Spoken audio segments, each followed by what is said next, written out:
So I would like to share with you some of the concepts that we are working with in Boehringer-Ingelheim, and why are we trying to do this, and how are we trying to do this.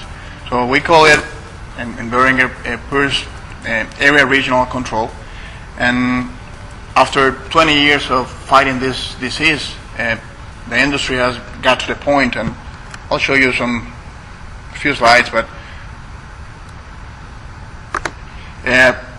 where we are very good, producers and veterinarians are controlling the disease in specific individual farms. So a very standard protocol is load, close, and homogenize. So you get as many gills as you can, close the herd for replacement, and homogenize immunity, wait for 200 days, and that procedure is very repeatable and feasible to do in swine farms today, so we can control the disease in specific farms.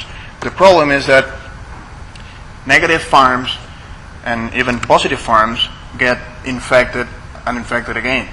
So the problem is not to work with one individual farm, but the farms that are in the same area put that farm at risk, and the other way around. So the concept of area regional control is trying to work together with the farms that share the risk or are in the same area that could get infected between each other, so they can work in a collaborative way and with coordination, so they can do their individual herd plans simultaneously or in the same time frame, so they all can work together and obtain sustainable results and reduce the risk of the whole area. That's the concept, and that's why we are trying to do that, because it makes sense. So BI is interested in this approach basically because as a swine industry it makes sense.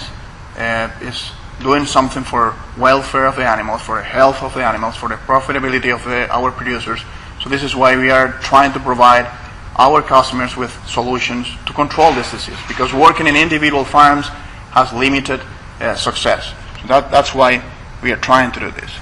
And what we can do for our customers is providing some expertise or some help in designing those plans, and we are trying to develop some tools that they can use with their neighbors. Some of examples of those tools, well, as Scott said, biosecurity, we have now excellent programs for biosecurity that could work, and they are based on science, so they are proved to be efficient and reduce considerable the risk of infection in the farm. We have ways to measure that. It's a PRRS. Iowa State University is doing a great job at keeping those risk assessments update for every farm. So those herds can have a continuous evaluation of their risk, and they can educate their people on what are the important things that could be putting those farms at risk. We have filtration, and it's working, so those farms located in high-dense, high-prevalence areas could use filtration as a way to reduce the probability of getting infected, or the risk of infection.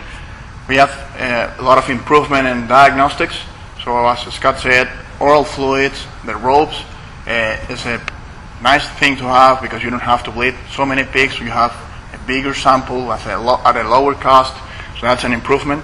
We are working with some FDA cards. This is just like a CSI paper where you put a DNA sample and it is resistant to environmental damage, so you can use that as a vehicle to send the samples to the lab. We have better protocols to sample our pigs, the boar stats, the sow herds, the finishings.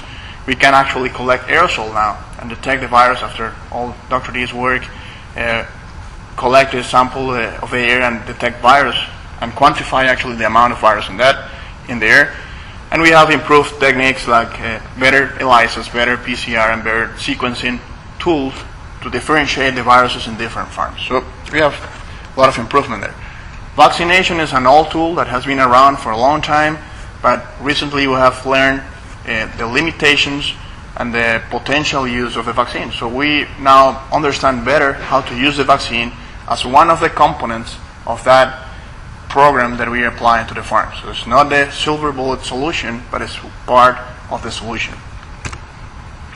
And area-based programs, or this geographical approach or regional approach, is based on location of farms. So we now have the technology to map the size, to measure distance, to map the roads that are in specific regions. So we can actually have a nice picture of what are the components of the risk of getting infected for all the farms in that specific route. We have better education and communication tools now. We are actually providing some of the groups that we are working with a website that they can have all the information in that website, log in and get all the information that they can, getting emails from that website, get communication through that. It's a very good place for discussion if they have the time to log in. And finally, we are having a lot of tools to manage and analyze all the data that is generated in those regions. So the amount of diagnostics, peak movement, flow, locations, sequences of the virus is tremendous for just specific regions with maybe 20, 30 farms. So we now have better tools to analyze all that information, put it together in a way that it makes sense to the producers. Okay. So in our mind, this is the right thing to do. AreaRegional Control, what we are proposing to do is producers and veterinarians working together with universities and organizations to develop plans for specific regions that, as I said before, share the risk so they can move forward with pest control where it makes sense, in areas where the prevalence is high, where the big farm density is high, and in some areas like North Dakota, for example, or other states where the prevalence is very low and the density of the farms is very low, maybe in those areas what makes sense is eradication. So we want to make that distinction that in some specific areas we will recommend or help the producers to go through elimination of the virus, and in some other areas what makes sense actually is control. So you reduce the pressure of the virus in those specific regions so producers can get more benefit and more consistent production over time. Finally, well, I want to say that BI is has organized this group, and for me, I was a practitioner just 6 months ago, and for me, it's very impressive how a company is investing in something like this that really makes sense, that is based on science. So Dr. Dale Paulson has organized a group with 4 veterinarians with interest in epidemiology and a background working with this disease, and they are committed, well, actually now we are committed to help producers and veterinarians to do this. So they are going to be the leaders, and we want to make that clear that we need local leadership. So in every region, in every project, the local veterinarians, the local producers are the leaders of these projects. And we are just providing them with the information, the tools, the knowledge, and with advice or guidance, templates, protocols for what they need. So that's our goal with the elimination. This is the map of the current projects going on in the United States. And as Scott said, there's some efforts also in Canada. The concept that I want to share with you today is that any intervention that you can apply to any livestock farm, maybe for preventing or treating every disease, would have a direct and indirect value. So it's not just as simple as we try to measure. So for any of these interventions, we can measure the value or the benefit of that health intervention. So I will use PRRS vaccine as an example of how you can actually measure that or see that. The direct value is what we are used to measure and to see. It's very obvious. It's very easy to see. We are used to see that, so we understand it very easy. But there is an indirect value that we don't see it too easy, and we don't have sometimes the right tools to measure. So we have to work on that, because in an area regional control context, that's important. So when I'm referring to direct value, I'm talking about the things that will benefit or will result in the animals that you are applying that intervention, that specific population of animals that you are applying that intervention.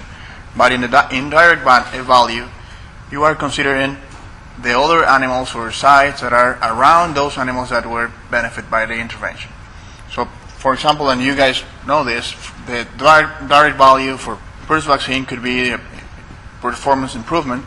So we measure mortality, cold, abortions, firing rate, wind peaks per liter, average daily gain, feed conversion, that kind of parameters that we are used to measure every month in every farm.